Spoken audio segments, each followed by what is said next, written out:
Noong bata pa ako, hindi ko alam kung paano maging mabuting ina. 18 lang ako noon, masyadong hilaw para sa responsibilidad na dala ng pagiging magulang. Nang malaman kong buntis ako, ang unang pumasok sa isip ko ay takot. Takot sa reaksyon ng mga tao, takot sa kinabukasan, at takot sa sarili kong kawalan ng kakayahan.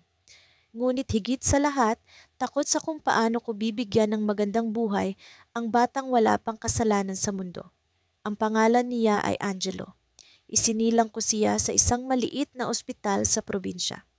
Sa kabila ng sakit at hirap ng panganganak, naisip ko, ito na ang pinakamagandang bagay na nangyari sa buhay ko. Ang mga mata niya parang bituin sa madilim na langit. Ngunit habang lumilipas ang mga araw, bumalik ang bigat ng realidad. Paano ko siya bubuhayin kung ni sarili ko ay hindi ko kayang alagaan? Ang tatay ni Angelo, wala na. Iniwan ako bago pa man siya isinilang. Wala akong trabaho, wala akong tiyak na tahanan, at ang pamilya ko galit sa akin dahil sa pagkakamali ko. Hindi ko sila masisisi. Nilabag ko ang tiwala nila at sa mata ng lahat, isa akong kabiguan. Kaya napilitan akong gumawa ng desisyon na alam kong magbabago sa buhay ko at sa buhay ni Angelo magpakailanman. Hindi ko makakalimutan ang araw na iniwan ko siya sa ampunan. Ang mga kamay ko nanginginig habang hawak ang maliit niyang bag na may lamang 2 damit, ilang bote ng gatas at isang laruan na binili ko gamit ang huling perang naipon ko. Sa pinto ng ampunan, sinalubong kami ng isang mabait na madre. Nakangiti siya pero ramdam ko ang lungkot sa likod ng kanyang tingin. Alam niya ang bigat ng desisyong ginagawa ko. Alagaan niyo po siya. Pakiusap ko habang pilit na iniwasang tumulo ang mga luha ko. Hindi ko kayang tingnan si Angelo. Hindi ko kayang harapin ang kanyang inosenteng mukha at sabihing, hindi kita kayang mahalin sa paraan na nararapat. Tumalikod ako bago pa man magbago ang isip ko. Nang marinig kong umiyak si Angelo, para akong pinupunit sa loob. Ngunit hindi ako lumingon. Hindi ko siya nilingon kahit na ang bawat hakbang palayo ay parang tinik sa puso ko. Lumipas ang maraming taon at sinubukan kong ayusin ang buhay ko.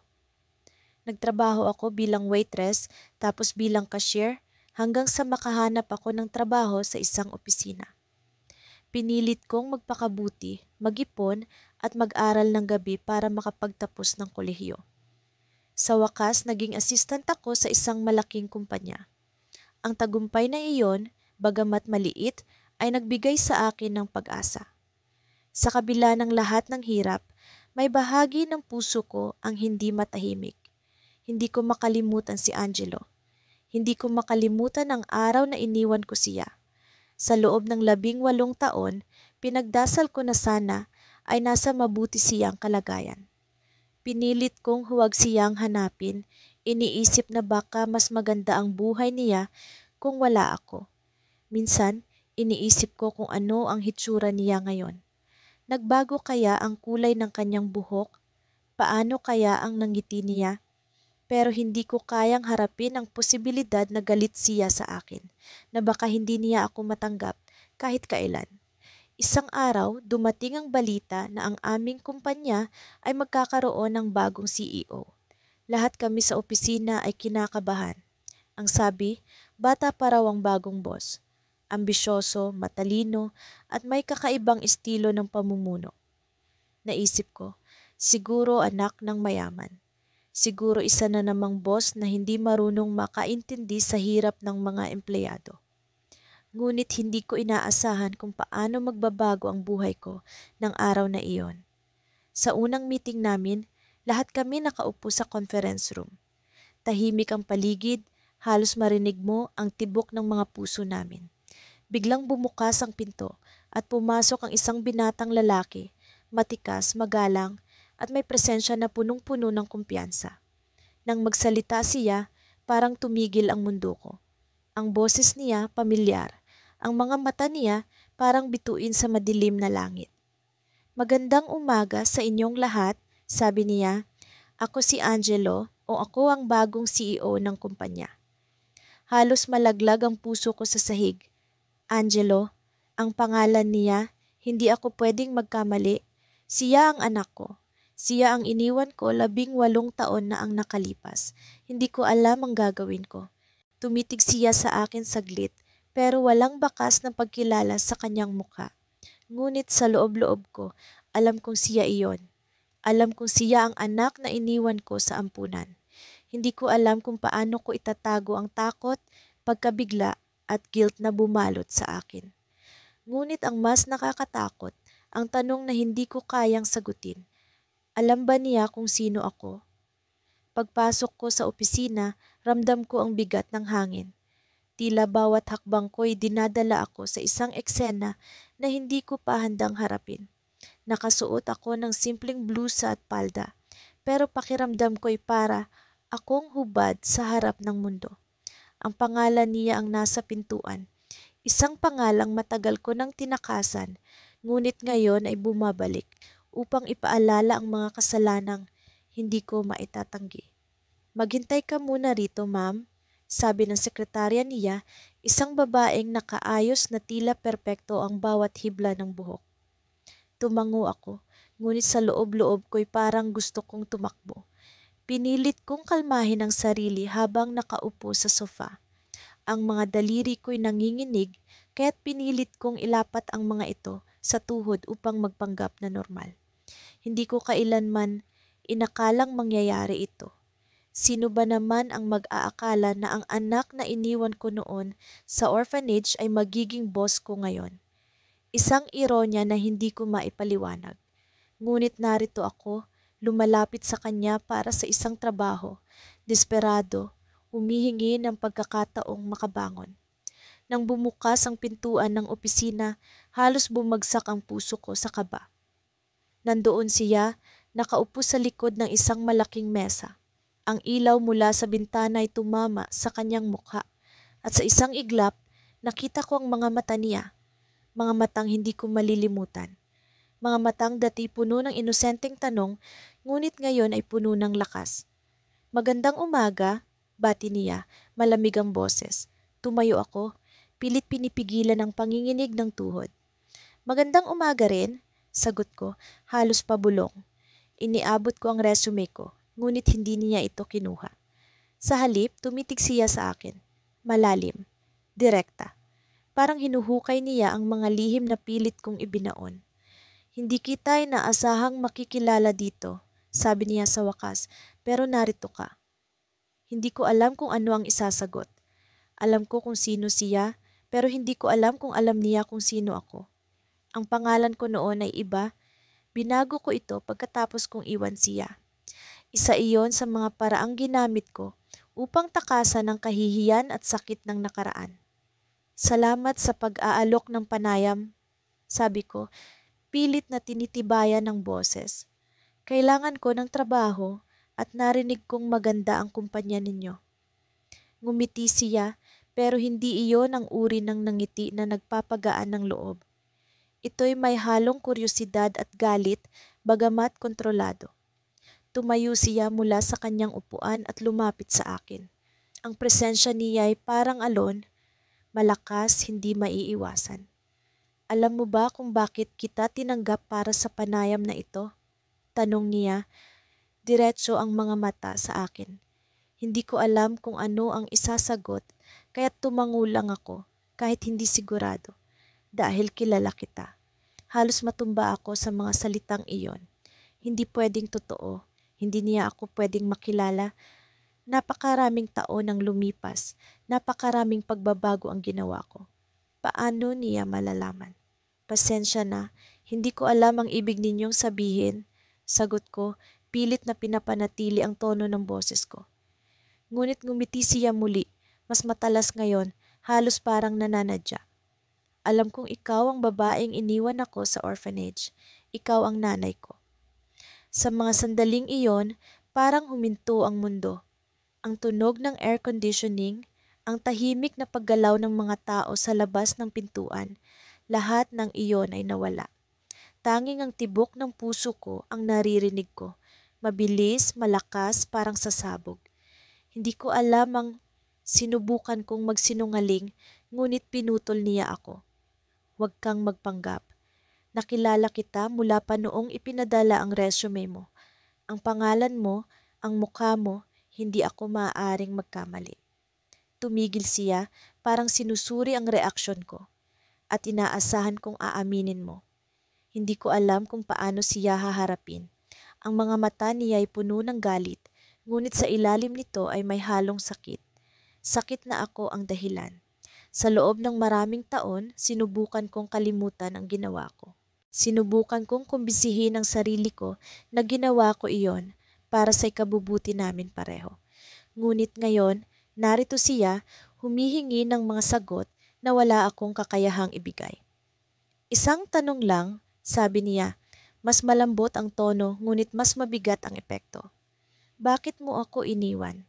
Ang tanong na iyon ay parang punyal na dumiretso sa puso ko. Paano ko sasabihin sa kanya ang katotohanan? Na iniwan ko siya dahil sa takot, dahil sa kahirapan, dahil hindi ko alam kung paano maging ina sa edad na 18. Paano ko ipapaliwanag ang lahat ng iyon nang hindi nasasaktan ng masakit na katotohanan? Tahimik akong tumayo, pilit na hinahanap ang tamang sagot, ngunit wala akong nasabi. Ang katahimikan sa pagitan namin ay nagtagal, ngunit sa loob-loob ko'y parang habang buhay ang lumipas. Hindi mo kailangang sumagot ngayon, sabi niya sa wakas at bumalik sa kanyang upuan. Ngunit tandaan mo, hindi ito ang huling beses na magkikita tayo. Sa mga salitang iyon, alam kong hindi pa tapos ang kwento namin. Alam kong darating ang araw na kailangan kong harapin ang mga tanong niya at ang katotohanan. Ngunit habang lumalabas ako ng opisina, isang bagay ang malinaw. Ang anak na iniwan ko noon ay hindi na ang batang mahina. Siya ang lalaking magpapabago ng buhay ko, sa paraang hindi ko kailanman inaakala. Sa mga sumunod na araw, di maikakaila ang bigat ng atmosfera sa opisina. Ang bawat hakbang ko sa hallway ay parang hakbang papunta sa hukay. Hindi ko maiwasang mapansin ang mga mata ng mga kasamahan ko. Tila may alam sila pero walang nagsasalita. Ang tunog ng keyboard sa cubicle, ang bulong ng mga tao sa pantry. Lahat ay parang musika ng tensyon na naglalaro sa aking isipan. Pero wala akong ibang iniisip kundi siya, si Gabriel. Gabriel, ang anak na iniwan ko sa orphanage 18 taon na ang nakalipas. Ang batang isinuko ko dahil sa takot, kahihiyan at desperasyon. At ngayon, siya ang boss ko. Sa bawat oras na magkikita ang aming mga mata, nararamdaman kong parang binabalatan ang kaluluwa ko. Hindi ko alam kung alam niya ang totoo, pero may kakaiba sa kanyang mga kilos.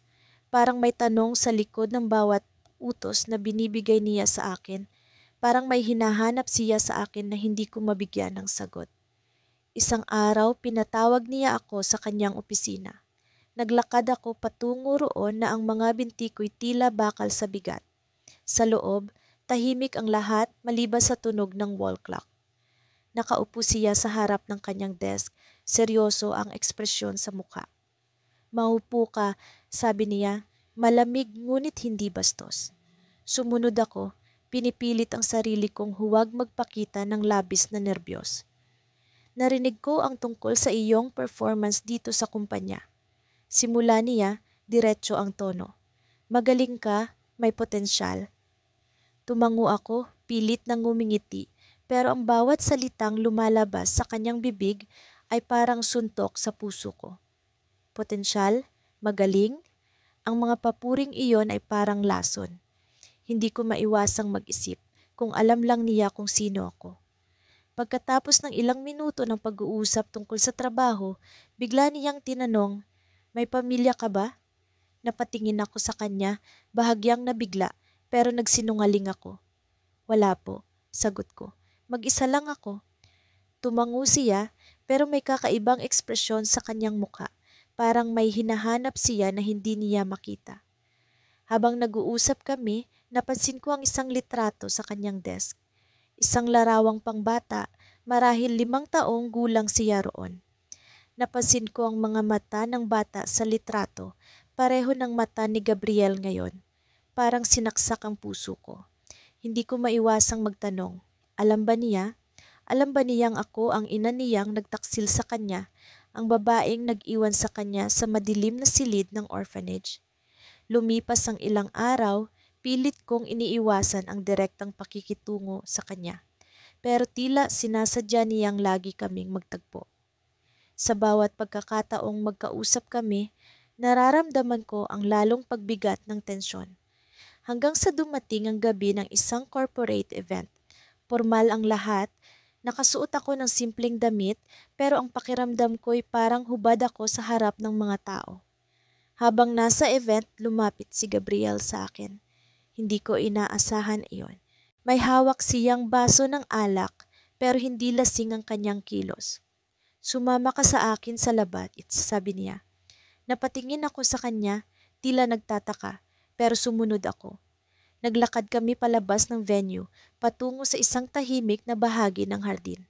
Ang bawat hakbang ko'y parang bumabagsak sa lupa na may tunog ng pagsuko. Pagdating namin sa isang sulok ng hardin, humarap siya sa akin. Alam mo, matagal ko nang iniisip kung bakit parang pamilyar ka sa akin. Sabi niya, ang mga mata niya ay diretso sa akin. May kung anong bagay sa iyo na hindi ko maalis sa isip ko. Nanlalamig ang buong katawan ko. Naramdaman ko ang pagbilis ng tibok ng puso ko. Ano ang ibig mong sabihin? Tanong ko, pilit na pinapanatiling kalmado ang boses ko. Hindi siya sumagot agad. Sa halip, inilabas niya ang isang bagay mula sa bulsa ng kanyang coat. Isang punit na papel, luma na at kupas. Ito ang iniwan mo sa orphanage, sabi niya, malamig ang tinig habang iniaabot ito sa akin. Napatingin ako sa papel at sa sandaling iyon, bumagsak ang mundo ko. Ang papel ay sulat ng pangako, isinulat ko noong iniwan ko siya. Pasensya na, anak, mahal kita pero hindi ko kaya. Sana, balang araw, magtagpo tayo muli. Ito ang eksaktong mga salitang isinulat ko. Malabo na dahil sa mga taon, pero hindi kailanman nawala. Hindi ko alam kung paano ako nakatayo pa. Ang mga mata ni Gabriel ay puno ng emosyon, galit, lungkot at tanong. Ikaw ba ang babaeng ito? Tanong niya. Ang bawat salita ay parang hagupit ng kidlat sa puso ko. Sa sandaling iyon, wala na akong maitatago. Tumulo ang luha ko habang tumango ako, hindi makapagsalita. Ang anak ko, ang batang iniwan ko, ang batang pinangakuan kong babalik. Narito siya, kaharap ko, hindi na bata kundi isang lalaking puno ng hinanakit. Sa pag-amin ko, hindi ko alam kung ano ang magiging reaksyon niya. Nakatingin lang siya sa akin, tahimik, habang ang hangin ay mistulang huminto. Wala siyang sinabi, wala siyang ginawa, pero ang kanyang mga mata ang nagsabi ng lahat. At sa huling sandali bago siya umalis, binitawan niya ang isang tanong na nag-iwan ng sugat sa puso ko. Bakit mo ako iniwan? Pagpasok ko sa opisina kinabukasan, pakiramdam ko'y para akong mabigat na ulap na unti-unting bumibigat sa bawat hakbang. Ang mga mata ng mga empleyado ay nakatuon sa akin, may halong paggalang ngunit may nararamdamang tensyon na hindi ko maipaliwanag. Lahat ay tila may alam na ako'y malapit sa bagong CEO, ngunit ang hindi nila alam ay ang mas malalim na kasalanang dala-dala ko sa puso ko tuwing nakikita ko siya. Nasa harap ako ng pintuan ng kanyang opisina. Ang pangalan niya na nakaukit sa gintong plakeng nakasabit sa pinto ay tila isang palaso na tumatama sa puso ko. Elijah de la Cruz, CEO. Ang pangalan na iyon ay para bang sumisigaw sa akin. Paulit-ulit, pinapaalala ang bawat desisyon na ginawa ko noon. Kumatok ako at narinig ko ang malamig niyang boses mula sa kabila ng pintuan. Pasok. Pagpasok ko, naroon siya sa likod ng malaking mesa, nakaupo ng may postura na parang isang hari. Ang kanyang mga mata, matalim at hindi maabot, ay tila tumagos sa akin. Hindi ko alam kung paano niya napapanatili ang ganoong klaseng presensya. Malakas, nakakatakot, ngunit nakakaakit. Nasa kanya ang lahat ng inaasam ng isang tao. tagumpay, kapangyarihan at respeto. Ngunit sa likod ng lahat ng iyon, ang mukha niyang kahawig ng isang batang umiiyak sa ulan ng lagi kong naaalala. Umupo ka, utos niya. Tumalima ako, bagamat ang bawat hakbang papunta sa upuan ay parang isang martilyo na sumasampal sa konsensya ko. Ipinatawag kita dahil gusto kong ipaliwanag ang mga plano natin para sa ekspansiyon sa susunod na quarter. Aniya, diretso sa paksa. Ngunit alam ko na kahit gaano siya ka-professional, naroon ang manipis na pader ng tensyon sa pagitan namin. Hindi iyon simpleng usapang negosyo lamang. May mas malalim na dahilan kung bakit niya ako pinili bilang bahagi ng kanyang inner circle. Habang iniisa-isa niya ang mga detalye ng proyekto, hindi ko maiwasang titigan ang kanyang mukha. Ang kanyang panga, ang hugis ng kanyang mga mata, lahat ng iyon ay tagos na tagos sa puso ko. Para siyang salamin ng mga araw na ipinagkait ko sa sarili ko noong bata pa siya. Hindi ko maialis sa isipan ang larawan niya bilang isang sanggol na iniwan ko sa orphanage. Ang mga iyak niya na hindi ko narinig. Ang mga unang hakbang na hindi ko nasaksihan. Ngayon, narito siya. Isang taong matagumpay, ngunit puno ng yelo ang puso at ako ang dahilan. Natapos ang pulong ng walang emosyon. Tumayo siya at naglakad papunta sa bookshelf sa likod niya, kinuha ang isang folder at iniabot ito sa akin. Basahin mo ito. Siguraduhin mong handa ka para sa pitch sa investor sa susunod na linggo. Tumango ako, ngunit bago ako makalabas ng opisina, may sinabi siya na humila sa akin pabalik. Alam mo, Miss Ramirez, mahirap minsan ang umasa sa mga tao, lalo na kung iniwan ka nila noong kailangan mo sila. Natigilan ako, parang may sumabog na bomba sa utak ko. Hindi ko alam kung aksidente lang ang sinabi niya o sinasadya niyang sakta ng damdamin ko. Bumigat ang dibdib ko at naramdaman kong nagsisimula ng mag-init ang mga mata ko, pero pinigilan kong umiyak. Hindi ako maaaring magpakita ng kahinaan. Tama ka, sagot ko, pilit na itinatago ang panginginig ng aking boses. Magandang hapon. Tumalikod siya at naramdaman kong tapos na ang usapan. Lumabas ako ng opisina na parang robot, hawak ang folder na iniabot niya. Pero ang nasa isip ko ay hindi ang laman ng dokumento. Ang nasa isip ko ay ang tanong, alam na ba niya? Alam na ba niya kung sino ako? Pagdating ko sa bahay, hindi ko na napigilan ang luha ko. Bumagsak ako sa maliit na sofa at niyakap ang sarili ko. Para akong nasasakal sa bigat ng guilt na matagal ko nang itinatago. Napakahirap magkunwari sa harap ng anak mo, sa harap ng taong iniwan mo, ang taong dapat ay inalagaan mo, ang taong ikaw ang unang tinatawag sana kapag nasasaktan. Ngunit ngayon, hindi ko siya matawag na anak. Boss ko siya at ako'y isa lamang empleyado sa mata niya. Pagkatapos ng ilang sandali, tumayo ako at binuksan ang folder.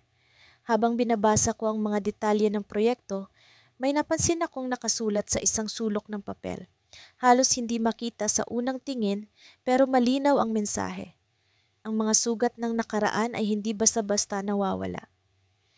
Nanlamig ang buong katawan ko. Alam niya ang lahat. Pilit kong iniiwas ang tingin habang naglalakad papunta sa opisina ni Lucas. Hindi ko maipaliwanag ang bigat sa dibdib ko. Parang may nag-uumpugan ng mga bato sa loob nito. Ilang beses ko nang narinig ang mga kwento tungkol sa istriktong boss na si Lucas, ang taong hindi nagpapatawad ng pagkakamali. Pero para sa akin, hindi lang siya boss. Alam ko ang mas masakit na katotohanan. Siya ang anak na iniwan ko sa orphanage, 18 taon na ang nakalipas. Pagdating ko sa pinto, huminga ako ng malalim, ngunit nanlalamig ang mga palad ko. Binuksan ko ang pinto at naroon siya, nakaupo sa likod ng kanyang malaking lamesa. Ang postura ay parang isang hari sa trono. Matigas ang kanyang mukha, ngunit ang mga mata niyang parehas sa akin ay tila naghahanap ng sagot na hindi niya mahanap. May problema ba, Estela? Tanong niya ng walang emosyon, Ang boses niya'y malamig pero may bahagyang pag-aalinlangan. Wala po sir. Lumapit lang ako para ipasa ang ulat tungkol sa proyekto. Sagot ko. Pilit nilalabanan ng kaba sa boses ko. Inabot ko ang folder sa kanya, ngunit nang tumingin siya sa akin, parang tumagos ang tingin niya sa bawat lihim na itinatago ko. Ramdam ko ang init ng mga mata niya pero hindi ko alam kung galit ba iyon o pagkakakilala. Napansin ko ang larawan sa gilid ng kanyang mesa. Larawan ng isang batang si Lucas, siguro mga 5 taong gulang pa lang. Nakangiti siya roon, ngunit may lungkot sa likod ng nangiti. Alam ko ang larawang iyon. Iyon ang huling larawan na kinunan bago ko siya iniwan. Biglang bumalik sa akin ang alaala ng araw na iyon. Ang pag-iyak niya habang pilit kong tinatalikuran siya. Ang sigaw niya, ang paghawak niya sa laylayan ng damit ko at ang sakit na iniwan ko sa kanya. May sasabihin ka pa ba, Stella? Tanong niya, ngunit ang tono niya ngayon ay mas mabigat, mas mapanuri. Hindi ko alam kung iniisip niya na may koneksyon kami o talagang pareho lang kami ng muka. Napalunok ako pero hindi ko magawang magsalita. Nakatitig lang ako sa kanya at parang naramdaman niyang may kakaiba sa akin. Tumayo siya mula sa upuan at lumapit sa akin. Ang bawat hakbang niya'y may bigat, tila dala niya ang mga taon ng tanong at paghahanap. Bakit parang kilala kita? Tanong niya, ang mga mata'y naniningkit habang binubusisi ang mukha ko. May nakita akong larawan mo sa opisina ng orphanage noong 1 linggo. Ikaw ba ang babaeng iyon? Biglang bumaha ang dugo sa utak ko. Hindi ko alam kung paano niya nakita ang larawang iyon, ngunit alam kong hindi ko na matatakasan ng tanong. Ang boses niya ay puno ng tensyon pero may bahid ng sakit. Hindi ko alam kung paano sasagutin iyon. Hindi ko alam kung paano sasabihin sa kanya ang totoo. Hindi ko alam ang sinasabi mo, sir. Siguro namamali lang kayo ng tao. Sagot ko, pilit na kalmado, ngunit halatang nanginginig ang boses ko. Alam kong hindi siya naniniwala. Hindi mo ba alam? Tanong niya. Mas malalim ang boses niya ngayon. Sa loob ng 18 taon, hinahanap ko ang babaeng nag-iwan sa akin. Ang babaeng sinumpa kong hindi ko mapapatawad. Ikaw ba iyon, Stella? Ikaw ba ang nanay ko? Napaatras ako. Parang tumigil ang mundo. Ang lakas ng tibok ng puso ko'y parang sasabog. Hindi ko magawang magsalita, ngunit alam kong hindi na ako makakapagtago pa. Ang mukha niya ay puno ng galit, ngunit sa ilalim ng galit na iyon, may lungkot, may sakit. Sir, simula ko, pero hindi ko na ituloy.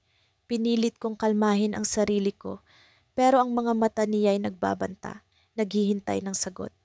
Huwag mo akong tawaging sir.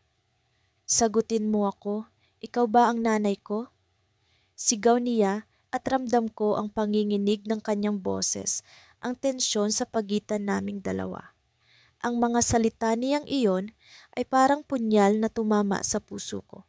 Sa wakas, hindi ko na kinaya. Tumulo ang luha ko at ang lahat ng emosyon na pinipigilan ko mula pa noong araw na iniwan ko siya ay bumuhos. Tumango ako at sa isang saglit bumalik ang lahat ng sakit, lahat ng pagsisisi. Oo, Lucas, ako ang nanay mo. Pasensya ka na. Nanginginig ang boses ko.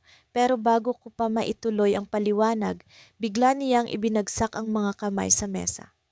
Ang lakas ng tunog ng pagbagsak ay parang giyera sa loob ng opisina. Tumayo siya at ang mga mata niya ay puno ng galit. Bakit mo ako iniwan?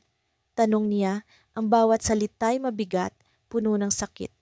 Alam mo ba kung ano ang pinagdaanan ko? Alam mo ba kung anong klaseng buhay ang meron ako dahil sa ginawa mo? Hindi ko magawang sumagot. Ang mga tanong niya ay mga tanong na alam ko nang darating. Ngunit hindi ko pa rin alam kung paano sasagutin. Tumalikod siya sa akin at nakikita ko ang paghinga niyang malalim. Ang mga kamay niyang nakayukom, ang bawat galaw niya ay puno ng emosyon. Umalis ka na, bulong niya, pero ang sakit sa boses niya ay mas malakas pa kaysa sa sigaw. Hindi kita kayang harapin ngayon. Tumayo ako roon, hindi alam kung ano ang gagawin. Gusto kong yakapin siya, gusto kong humingi ng tawad, ngunit alam kong hindi iyon ang oras. Lumabas ako ng opisina niya nang nanginginig ang mga tuhod, ang puso ko'y parang basag na salamin.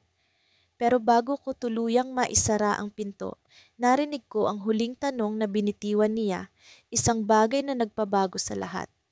Kung iniwan mo ako noon, bakit ka pa bumalik? Dumating ang araw na hindi ko inasahan. Sa wakas, nakaharap ko na si Marco, ang batang iniwan ko sa loob ng malamig na pader ng orphanage, 18 taon na ang nakalilipas. Hindi ko alam kung paano ako nakatayo sa harapan niya ngayon bilang isa sa mga empleyado ng kanyang kumpanya, isang tao na kailanman ay hindi ko akalaing magiging bahagi ng buhay ko ulit. Kanina, sa meeting room, bawat galaw niya ay parang kidlat na tumatama sa akin.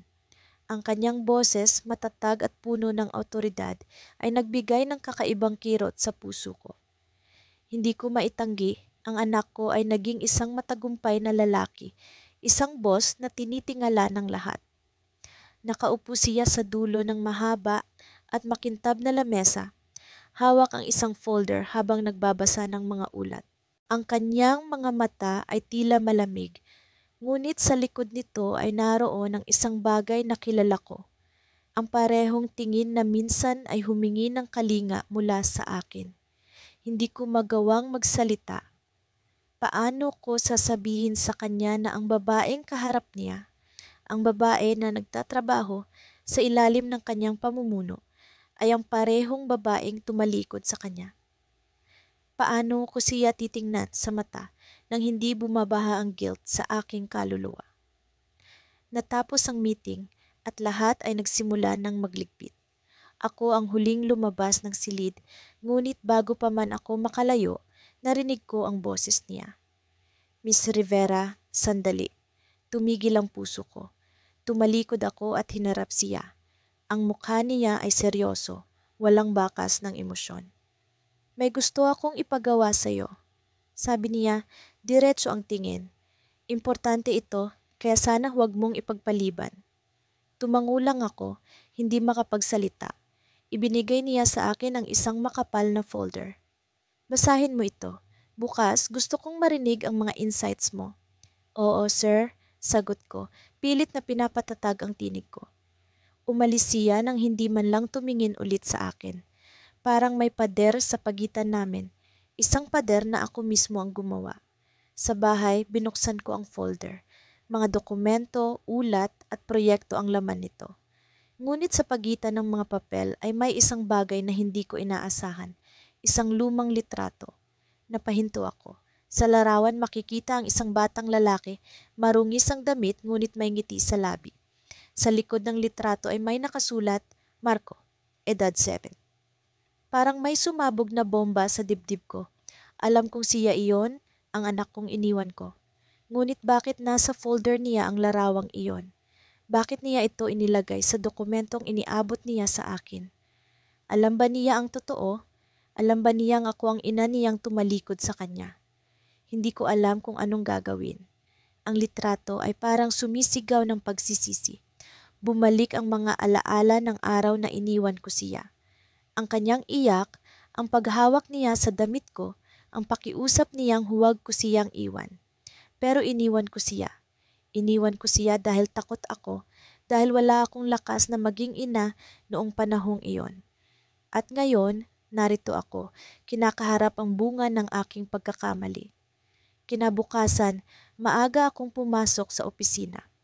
Hindi ko alam kung paano haharapin si Marco.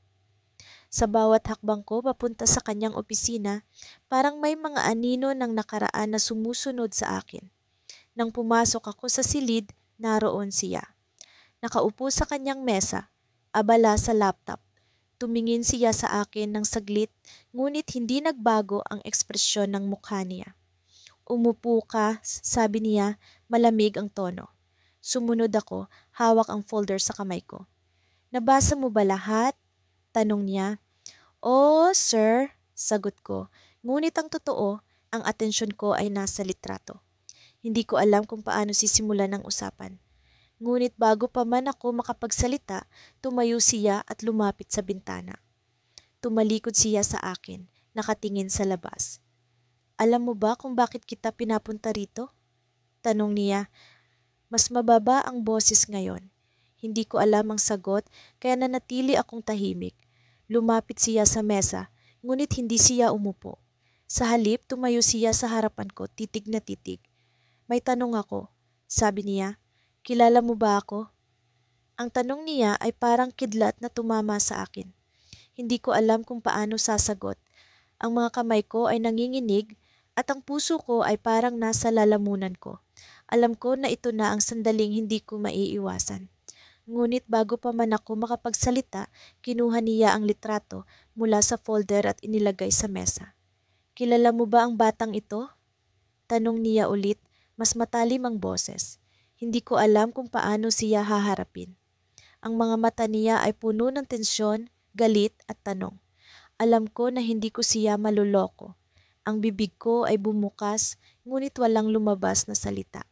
Paano mo aaminin sa anak mo na ikaw ang dahilan kung bakit siya lumaki ng nag-iisa? Paano mo haharapin ang galit na alam mong nararapat lang para sa'yo? Tumayo siya, hinihintay ang sagot ko. Ngunit bago ko pa man maibuka ang bibig ko, may pumasok na tao sa silid, isang matandang babae. Sa unang tingin pa lang, alam ko na kung sino siya. Siya ang dating head ng orphanage, ang babaeng tumanggap kay Marco noong iniwan ko siya. Marco, sabi ng babae, may sasabihin ako sa'yo. Lumapit siya sa amin, dala ang isang envelope. Ang mukha ni Marco ay nagbago, mula sa galit na puno ng pagtataka. Tumayo ako, nanginginig, hindi alam kung ano ang susunod na mangyayari. Binuksan ni Marco ang envelope. Ang mga mata niya ay lumaki nang makita ang laman nito. Ako naman, hindi mapigilang lumapit para makita.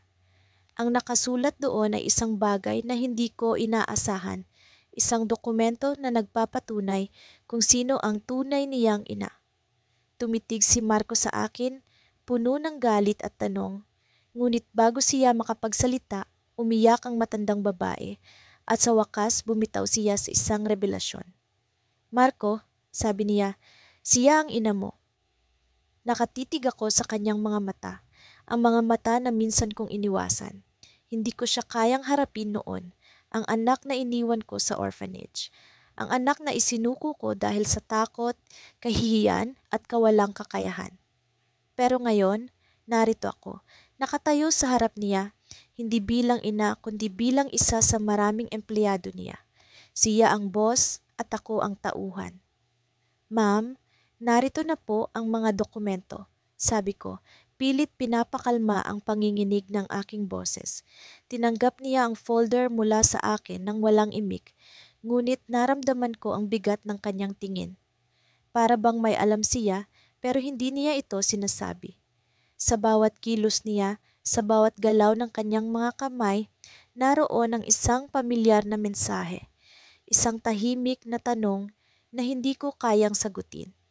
Habang pinagmamasdan ko siya mula sa gilid ng aking mata, bumalik sa akin ang alaala ng araw na iniwan ko siya.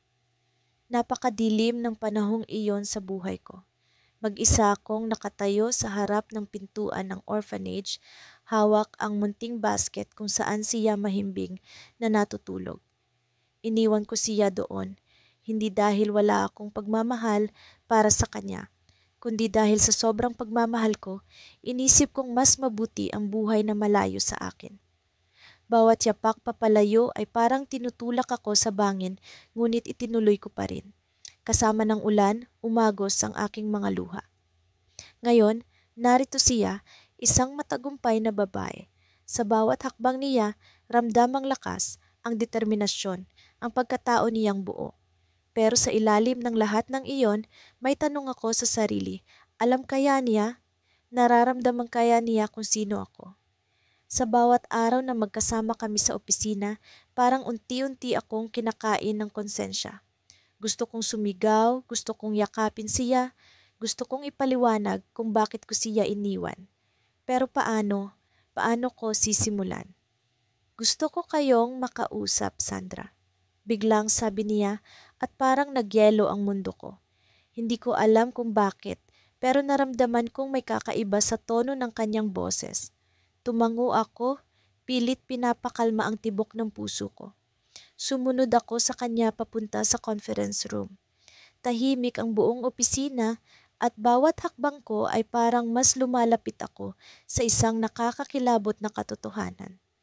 Pagkapasok, isinara niya ang pinto at umupo sa harap ng mesa. Tumayo ako sa harap niya, hindi alam kung ano ang gagawin.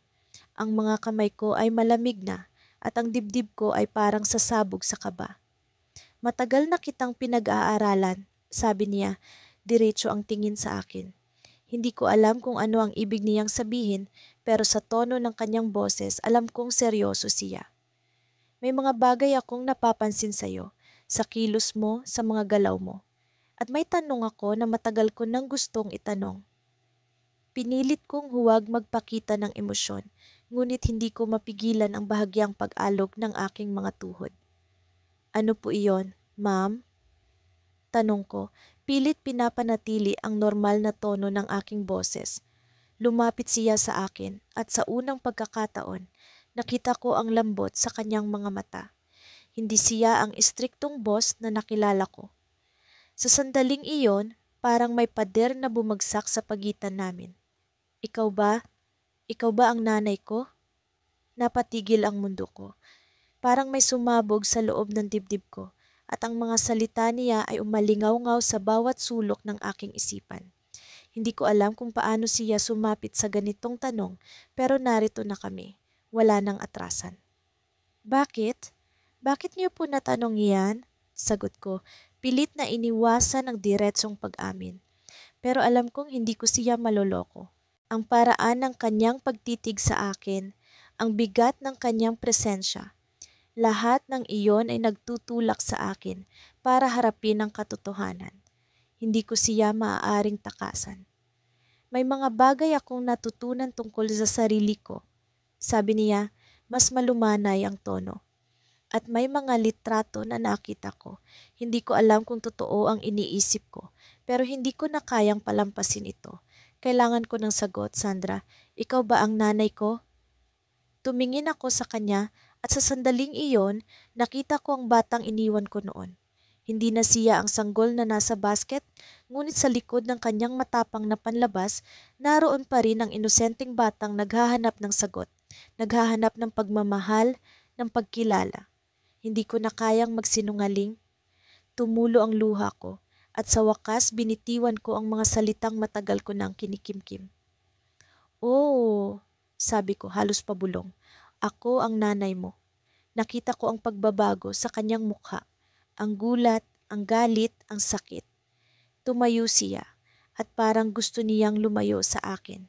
Pero hindi siya kumilos. Tumitig lang siya sa akin at sa bawat segundo ng kanyang katahimikan parang hinihila ako sa kailaliman. Hindi ko alam kung ano ang iniisip niya, kung ano ang nararamdaman niya. Bakit mo ako iniwan? Tanong niya, ang boses niya ay puno ng emosyon. Bakit mo ako isinuko sa ibang tao? Bakit mo ako itinakwil? Ang tanong niya ay parang mga punyal na tumama sa puso ko. Hindi ko alam kung paano sasagutin, pero alam kong kailangan kong subukan. Ngunit bago ko pa maipaliwanag, tumunog ang telepono niya. Tumigil siya, tumingin sa screen, at saglit akong iniwan sa conference room. Habang mag-isa ako doon, naramdaman ko ang bigat ng mundo sa balikat ko. Pero hindi pa natapos ang usapan namin. Alam kong babalik siya at alam kong hindi pa ito ang huling pagkakataon na haharapin ko siya. Ngunit ang tanong sa akin ngayon ay, paano ko siya kakausapin? Paano ko siya mapapatawad? At higit sa lahat, paano niya ako mapapatawad? Pagbalik niya, may kakaibang ekspresyon sa kanyang mukha. Hindi ko alam kung galit, lungkot o takot ang naroon. Tumingin siya sa akin ng matagal bago nagsalita ng malamig. May nalaman ako tungkol sa buhay mo at hindi lang ito tungkol sa akin. Napako ako sa kinatatayuan ko. Ano ang ibig niyang sabihin? Sa araw na iyon, tila bumagal ang pagtakbo ng mundo. Ang bawat hakbang ko papunta sa opisina ay parang pagsuong sa isang lugar na hindi ko alam kung mapapawi ang pangamba o mas masasalimuot pa ang damdamin ko. Ang hangin ay malamig pero ang pawis sa aking noo ay tila nagbabaga. Kaninang umaga, nang makita ko ang papel na naglalaman ng pangalan ng bagong CEO, halos bumagsak ang taasan ng kape ko. Pangalan niya, pangalan ng anak ko, ang iniwan ko sa orphanage 20 taon na ang nakalipas. Sa kabila ng kaba, pilit kong iniangat ang ulo ko. Hindi pwedeng makita nila ang takot sa mata ko. Kailangan kong magmukhang propesyonal kahit pa ang puso ko'y parang sinasakal ng mga kamay ng nakaraan. Pagpasok ko sa conference room, naroon siya. Suot ang isang dark na blazer na bumagay sa kanyang tindig na puno ng awtoridad. Ang mukha niya, Diyos ko, ang mukha niya, hindi ko maikakaila ang dugo ko sa kanya. Ang manipis na labi, ang hugis ng panga, pati ang mga mata na tila tumatago sa akin. Hinahanap ko ang bakas ng batang iniwan ko noon, pero ang nakikita ko ay isang lalaking hindi ko kilala. Magandang umaga, mga kasama, matatag niyang sinabi. Ang tinig niya ay malalim at puno ng kumpiyansa. Ang bawat salita niya ay parang kutsilyong tumutusok sa puso ko. Hindi niya ako kilala, hindi niya alam na ako ang ina niyang nag-abandona sa kanya. Pero paano kung malaman niya? Paano kung biglang maungkat ang lihim na pilit kong binaon sa limot? Habang tinutukoy niya ang mga plano para sa kumpanya, hindi ko mapigilan ang mga alaala. Ang gabing iniwan ko siya sa orphanage, ang ulan, ang malamig na hangin, ang maliit na blanket na nakabalot sa kanyang katawan. Ang mga luha ko habang pinipilit kong maglakad palayo. Hindi ko na kaya noon. Bata pa ako, walang trabaho, walang suporta. Iniisip ko, mas mabuti para sa kanya ang lumaki sa lugar na may kakayahang mag-alaga. Pero ngayon, habang nakatayo siya sa harap ko, ang tanong na matagal ko nang iniiwasan ay bumalik. Tama ba ang ginawa ko? Miss Reyes, tawag niya sa akin.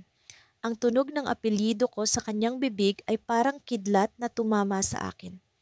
Napansin ko ang mga kasamahan kong nakatingin na rin. Ano ang opinyon mo tungkol sa proposal na ito? Parang nanigas ang dila ko. Hindi ko alam kung paano sasagot. Ang utak ko'y puno ng mga tanong at takot. Pero alam ko, hindi pwedeng makita niya ang kahinaan ko. Tumayo ako, pilit na ngumiti at nagbigay ng sagot na sapat para makalusot. Tumango siya bilang tugon, pero ang mata niya'y nanatiling nakatitig sa akin. Para bang sinusuri niya ako, hinuhukay ang bawat lihim na tinatago ko. Pagkatapos ng meeting, nagmadali akong lumabas ng conference room. Ramdam ko ang bigat ng mga mata niyang nakasunod sa akin. Naglakad ako papunta sa restroom, pumasok sa cubicle at doon ko lamang pinakawala ng mga luha ko. Hindi ko alam kung paano ko kakayanin ang mga susunod na araw. Hindi ko alam kung hanggang kailan ko maitatago ang katotohanan. Sa pag-uwi ko, binuksan ko ang lumang kahon na matagal ko nang tinatago sa ilalim ng kama. Naroon ang mga lumang larawan niya noong sanggol pa siya, ang maliit na bracelet na isinama ko sa kanya noong iniwan ko siya at ang sulat na isinulat ko pero hindi ko na nagawang ibigay. Para sa anak ko, ang nakasulat sa unang linya. Nabasa ko muli ang sulat, ang mga salitang puno ng pangako na balang araw, babalikan ko siya. Pero hindi ko nagawa. Ang pangako ko'y naiwang nakasulat lamang, walang laman, walang aksyon. Kinabukasan, bumalik ako sa opisina. Sa hallway, nakita ko siyang nakatayo malapit sa bintana, nagbabasa ng isang dokumento. Hindi ko alam kung bakit, pero naglakas loob akong lumapit. Sir, sabi ko pilit na pinapalakas ang tinig ko. May maitutulong ba ako? Lumingon siya sa akin, ang mga mata niya ay diretso sa akin. Miss Reyes, Aniya, ikaw ba ang nagtrabaho sa department na nag-manage ng expansion noong nakaraang taon? Tumango ako, hindi sigurado kung saan papunta ang usapan. Oo, sir. Bakit po? Ngumiti siya, pero ang nangiti niya ay may halong lungkot. Impressive ang ginawa ninyo, pero may isang tanong ako para sa iyo. Parang bumagal ang oras. Ang bawat segundo ay tila isang malakas na pagtibok ng puso ko. Ano po iyon, sir? Tumitig siya sa akin at sa sandaling iyon parang may kung anong pamilyar sa kanyang ekspresyon. Naniniwala ka ba na may mga bagay na hindi natin kayang kontrolin kahit anong pilit natin? Hindi ko alam kung paano sasagot. Ang tanong niya ay parang patama pero hindi ko alam kung bakit. Tumango ako, pilit na ngumiti. Oo, sir. Naniniwala po ako. Tumango rin siya pero hindi nagsalita. Sa halip, iniabot niya sa akin ang isang papel. Review this for me. I need your input. Kinuha ko ang papel at nang makita ko ang nakasulat doon, halos bumaliktad ang sikmura ko. Ito'y isang proposal para sa isang project sa orphanage, ang orphanage kung saan ko siya iniwan. Ang pangalan ng lugar ay malinaw na nakasulat at ang layunin ay magbigay ng pondo para sa mga batang iniwan ng kanilang mga magulang. Alam mo ba ang lugar na ito? Tanong niya. Ang tinig niya ay may halong tahimik na tensyon. Hindi ko alam kung sasagot ako. Ang mga salita ko ay parang naipit sa lalamunan ko. Tumango ako ng mahina pero hindi ko siya tiningnan sa mata. Oo, sir. Alam ko ang lugar na yan.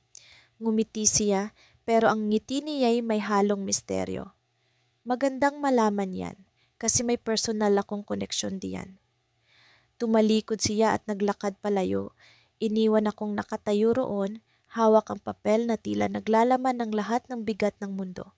At sa sandaling iyon, alam kong hindi na ako makakaligtas.